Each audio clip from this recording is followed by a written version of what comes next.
Chapter 10, Rikakar Yukursoder Habamarir, Clash at the Habamari Portal C Part 2. After clearing up a handful more questions, Leifir ended the meeting.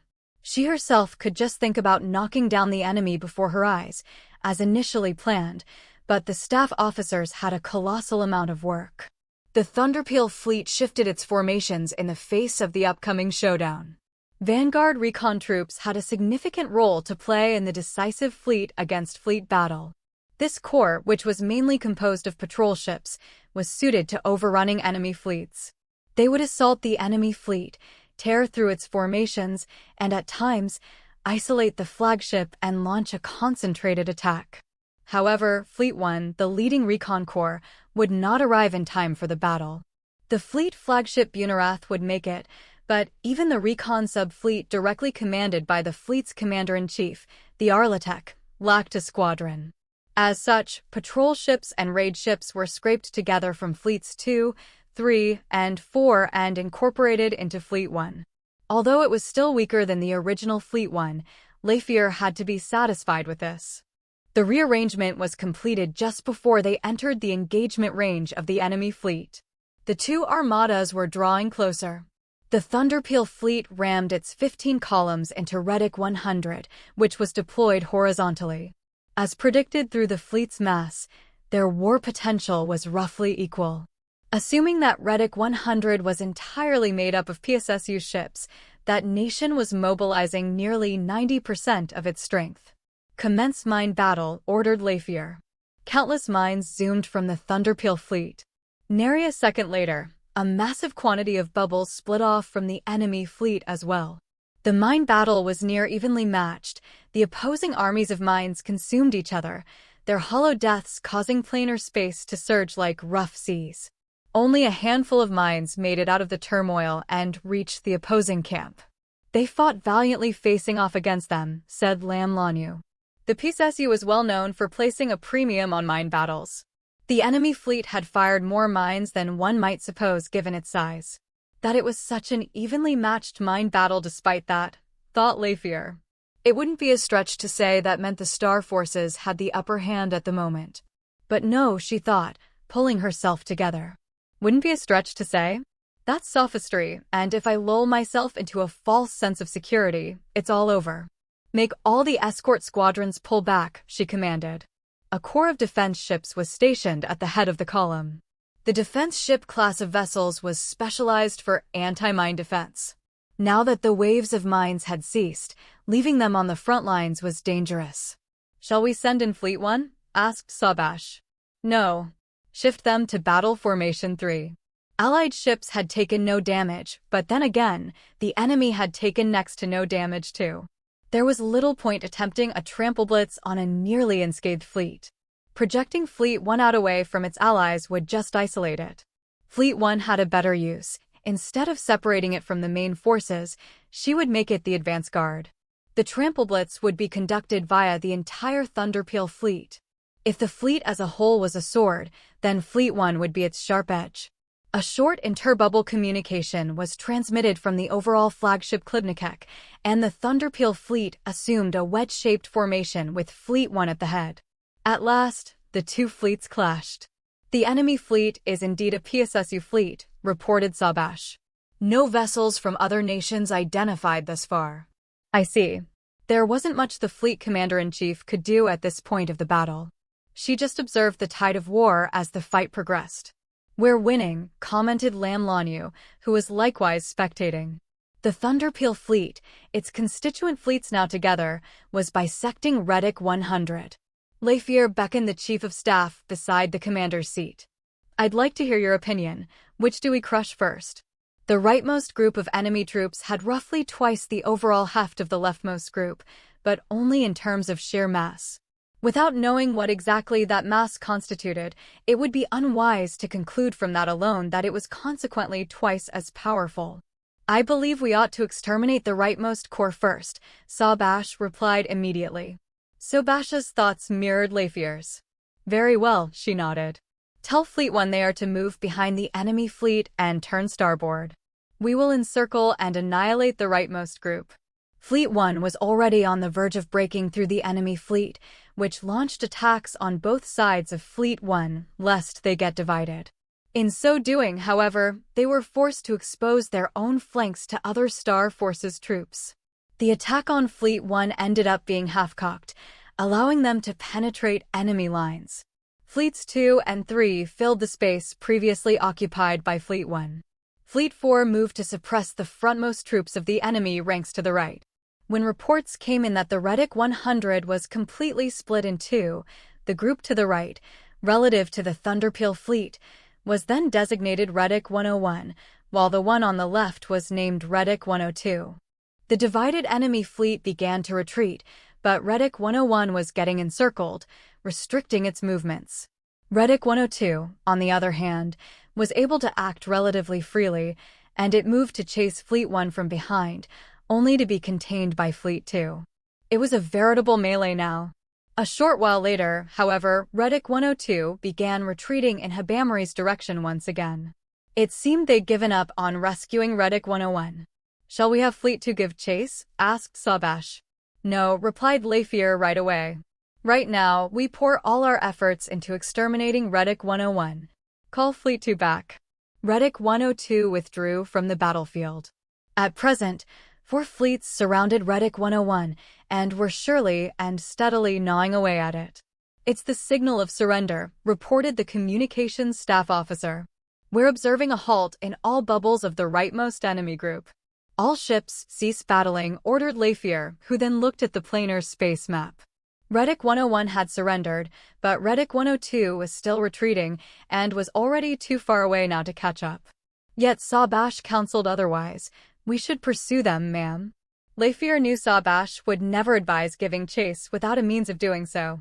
"Tell me how." "Let's use the unamassed Fleet 1 troops." The Fleet 1 ships that hadn't made it to the battlefield in time were huddled together in 2 separate places. Their paths back just happened to overlap, and the groups weren't formed for combat purposes, but the Star Forces chain of command was flexible, and so long as a commanding officer was designated, those troops would gain cohesion as a corps in short order. "So we use them to pen the enemy in." "Correct. And I believe we ought to leave the enemy troops that surrendered to Commodore Dasef," said Sabash, referring to the Fleet 4 commander-in-chief. "I say we give chase with all our remaining strength." Since they had crossed blades with the enemy's power level was for the most part established. And according to Sabash, their own troops had strength enough to catch them. "Very well," said Lafier. "See to the necessary measures." For convenience's sake, the unamassed Fleet 1 Corps were named Bioer Pseudopoxitina, Fleet 1.1, and Bioer Pseudopokmata, Fleet 1.2. As for their commanders, 1.1 was assigned to Commandant Loifek and 1.2 to Commandant Varric. "I'd like to send Navigation Officer Nombach and Strategy Officer Leksh to 1.1 and 1.2, respectively, as liaison officers." In this case, the liaison staff had 2 missions. Needless to say, one was to convey Fleet Command's instructions. Both Fleets 1.1 and 1.2 were too far away to use interbubble communications. Conveyance ships were the only viable means of communication. Moreover, they had to be able to answer any questions about those instructions, so simply putting just anybody capable of piloting a conveyance ship on the job wasn't going to cut it. It had to be someone who understood how command was thinking. The other mission was to pitch in at the command center they were being deployed to. In terms of ship numbers, both corps were slightly larger in scope than 2 subfleets. In addition, those forces were cobbled together. The amount on subfleet command's plate seemed to lean toward the excessive side. Lafier was about to say yes, but she felt a little uneasy. "Will we have enough manpower?" she asked Sabash. "Ekriua isn't here. Plus, you had several assistants accompany her, didn't you?" "Those 2 are still at the gaining experience stage," replied Sabash under his breath. "To be honest, the staff officers' division can go on without them." Now Lafier was worried in a different direction. "Then are they up to the task as liaison officers?" If they looked unfit to be liaison officers, then they could never get by going forward. In their way, they're highly talented. They're merely inexperienced. Lafier glanced at Lamlanu. She wondered whether Lamlanu saw her the same way Sabash saw Leksh and Nombach. But they were right in the middle of a battle. She had no time to spend rolling her eyes. Leifir called Nombok and Leksh to the commander's seat. I'm making you liaison officers and dispatching you to the Joint Forces Command Center. As for the details, you'd best discuss them with the Chief of Staff. I'm counting on you. The two young star pilots seemed deeply moved. I will exert myself to my last drop of strength, said Nombok. I thank you for this mission, said Leksh, and I vow that I shall not betray your faith in me. Right, said Leifir, favorably impressed by their attitudes. Make sure to come back alive. The staff officers left for a meeting. How utterly half-baked, said Lam Lanyu. As usual, her voice was too loud to be called a mutter. Is that how you feel? Leifir thought Lam Lanyu was criticizing her leadership, so she couldn't let that remark go. I'm speaking of the enemy's activity. May I ask you to explain what you mean? It goes without saying, but this is just idle chatter, so listen to what I say as such. Understood. Leifir straightened her posture. When an abdicant called her own words idle chatter, it was undoubtedly important. It was just a courtesy on Lam Lanyu's part, as she didn't have the right of command. If they're going to surrender here, then they shouldn't have come out here to begin with. We thought we would have to face off against extremely formidable troops in Habamari. Perhaps they wanted to scout us out, but if so, they were far too tenacious about it. If they'd simply tested the waters and then retreated, we wouldn't have been able to catch up to them, and then we'd have our work cut out for us in Habamari. But given that they brought things to a veritable melee, they surrendered all too readily. If they were going to go that far, they should have held out a little longer. Leifir paused to think. While she couldn't rule out the possibility their commander was a hack, it was rather weird and ominous. What, if I may ask, do you think caused this, Nisith? One possibility, and it's just a possibility, is that relations between the side providing rescue and the side getting rescued aren't all that smooth. I see. That there was friction and discord within the Four Nations alliance wasn't too surprising. After all, they had only joined hands because they had the humankind empire of Ov as their shared enemy. The Hania Federation in particular had become a signatory to the alliance, only to then profess their neutrality during the initial stages of the war. It was Hania's renunciation of its neutrality that led to the bitter and deplorable event the Empire knew as the fall of Lokvakar. It appeared as though the Federation thought its entrance into the fray at the most opportune moment was a deed worthy of commendation. But there were also reports that the backlash was fierce. The Empire didn't do alliances, but in the unlikely event it was forced to form an alliance with another nation, it'd first strike the Hania Federation off the list of candidates. Leifir stared at the Habamari portal displayed in the planar space map. Was it Hania's military that had secured the other side of the portal?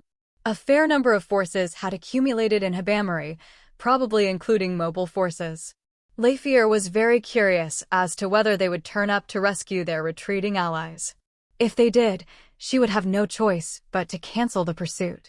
Two conveyance ships took off from within the Klivnikek. Nombok rowed one while Leksh rowed the other. Excepting Fleet 4, which was busy requisitioning the enemy ships they'd seized, all of the fleets were currently in pursuit. Nombok and Leksh couldn't have arrived yet, but Fleets 1.1 and 1.2 were transitioning into positions where they could curb the retreating enemy. They had probably gleaned what their newly assigned role was by observing the activity of the main forces. That being said, both fleets were just groups of ships without command centers. If they tried engaging without coordination, they would get smashed. Leifir was worried about Fleet 1.1's movements, because at this rate, they'd run into Reddick 102 alone, and if that happened, there was no way Fleet 1.1 could win. Leifir checked where Nombaka's position was. He was already within interbubble communication distance of Fleet 1.1. It wouldn't reach its flagship, the Loifek, without a relay, but a ship close to Nombaka's conveyance ship would serve that purpose. Though the information transmittance rate for interbubble communications was woefully slow, the not exactly voluminous message that the Corps had been organized into a mini-fleet with a newly appointed commander did get through. Eventually, Fleet 1.1 altered its activities. Discipline had taken hold. Troop cohesion was born in Fleet 1.2 as well. They both launched into mine battle against Reddick 102 at about the same time.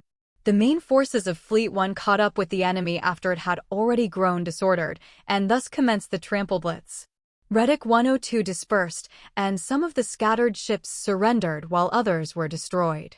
No help from Habamari ever came for them. Then, some information started coming in from Fleet 4.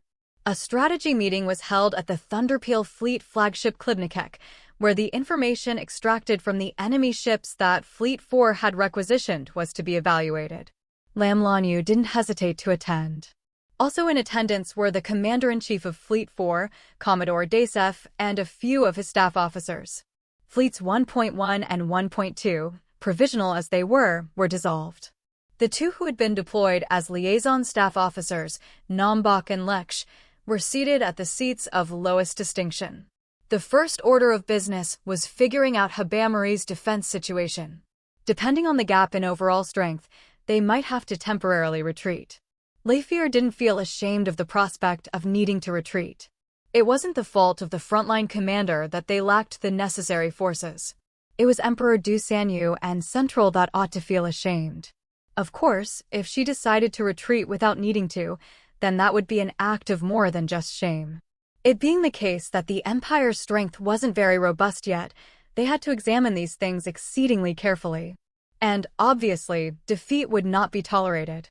"This is doable," said Leifir, upon receiving Senior Information Staff Officer Nato's report. "Yes, ma'am. I too believe it's possible," said Chief of Staff Sabash. Their analysis concluded that their fighting power exceeded that of the forces defending Habamari, despite the fact they'd run out of mines. Moreover, those forces seemed to specialize in 3-space warfare. While they could fight in planar space, they were not much of a threat there. The enemy likely intended to take the fight to 3-space. We tried our hand at predicting what would happen if the enemy actively defended the area in planar space. Sabash pulled up a mock battle map. In the map, the battle progressed in the Star Force's favor. The enemy merely squandered its valuable planar space combat capabilities. If they were the least bit rational, they would not adopt such a stratagem.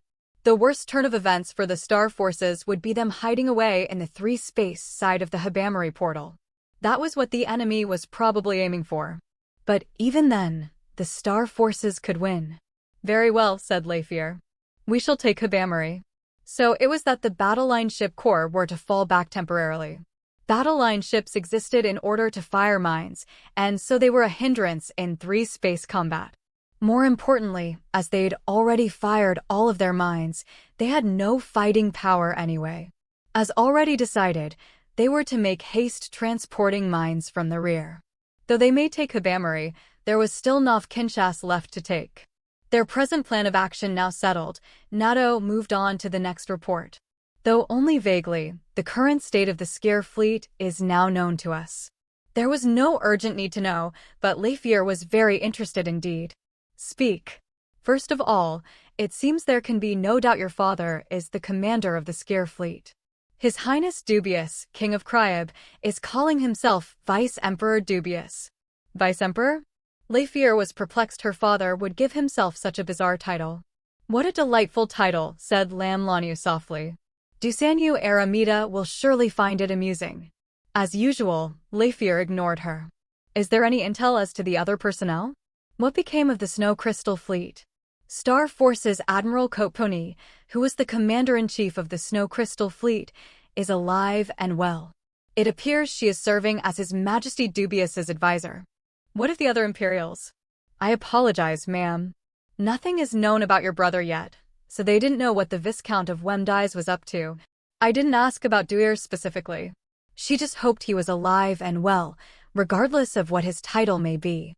I'm asking for news regarding all the Imperials apart from my father." If her question was taken as solely inquiring as to her own family's welfare, she was frankly shocked. The existence of Imperials, i.e. members of the Imperial family clans, was of great importance to the Empire. The more Imperials there were, the more flexible the system could be. The Skier monarchy gave the viability of the Empire as a whole a boost, and that was why she was interested. Naturally, she was also interested in the current circumstances of her father and brother on a personal level, but this was not the place for matters concerning the royal house of Cryeb in particular. "I beg your pardon, ma'am." However, we do not currently have any intelligence regarding any Imperials apart from His Highness the King of Cryb. Okay. A bitter pill to swallow, but she had no choice. How is the Skier monarchy faring at the moment? It appears the scope of their territory has shrunk drastically. The Skier monarchy no longer borders the PSSU. This news was a punch to the gut. You're saying Skier is completely surrounded by the Hania Federation? Yes, ma'am, nodded Neto. But even so, they're hanging on, correct? We believe so, ma'am. It was an unclear answer, but Leafier didn't hound him. It took time for information to be conveyed in plainer space. The latest available news didn't always match what was going on out there. Fi Glaher, said Lam Lanyu. I've a handful of questions I'd like to ask your command personnel. By all means, nodded Leafier. As Lam Lanyu had been granted official authorization, her words were no longer just her commenting to herself. The information staff officer faced the abdicant with a nervous expression. The state of affairs surrounding the periphery of the Skier monarchy is terribly unclear. Our apologies, ma'am. I'm not blaming you. I just think it is strange. Why is it still so unclear despite how much of the enemy's movements we have come to know? To be frank, I was expecting you to at least be able to show us an estimation map of their current situation. It's because the Hania Federation is keeping their own nation's state of affairs strictly under wraps, ma'am. We were planning to show it to you later, but here is the estimation map of each of the major powers. A planar space map appeared over the floor. The area around the Skier portal was getting eaten away at by the FNA. It's an enemy invasion squad coming from the Skier portal. More than 90% of it is estimated to be composed of United Humankind Peacekeepers forces. The other three nations have provided roughly equal numbers of ships, but their contributions are modest, and they're limited to auxiliary roles. So you're saying that the UH is invading Nyan assisted, said Leafier. That is correct. The majority of the territories formerly belonging to Area 2 had been swallowed up by Hania. The PSSU had also extended their sphere of influence somewhat, but it was by a negligible amount. Is Skier really alive and well? Murmured Lam Lanyu. We can affirm that with a very high degree of accuracy, said Neto with pride. Then Hania has made some peculiar moves. If they saw fit to have their forces foray into Habamari, I should think it would have been a higher priority for them to eliminate the threat posed by the Skier monarchy first. Though it is not my duty to analyze the intent of Hania's core, said Neto, there are some bits among the intelligence we've just obtained that only make sense if our military is active in the Skier area. I'm not doubting your abilities. Forgive me, nodded Lam Lanyu, who then looked at Leafier. What do you think, Fi? I think the reasons are likely political, replied Leafier, so you think so too. Lamlam pondered the matter. Leafier casually scanned the meeting room and noted Fleet 4 Commander-in-Chief Dasef's eyes on her. If I remember correctly, you predicted that there was no chance Hania would send in large-scale reinforcements. Yes, ma'am. I missed the mark, said Dasef, but he wasn't diffident. For the first time, Leafier wished to hear this young-looking old man go on. Do you have any thoughts to share now? The star systems of the Hania Federation are mostly economically interdependent. There are almost no systems there that are self-sufficient. Each system has a unique industrial structure, and they complement each other. And yet, they're culturally homogeneous to the utmost degree. Are you with me so far, ma'am? I am, but I have to wonder if this has anything to do with the current war. Leafier had a general knowledge of how their enemy nations were organized. She didn't need a general overview, and they hadn't the time for a detailed one.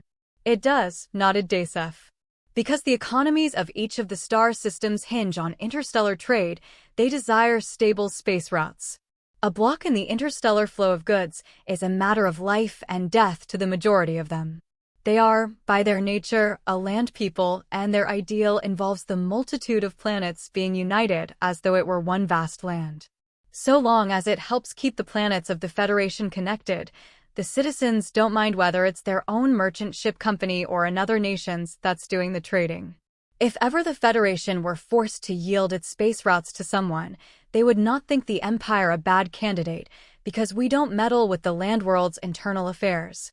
It's their culture that is so very important to them.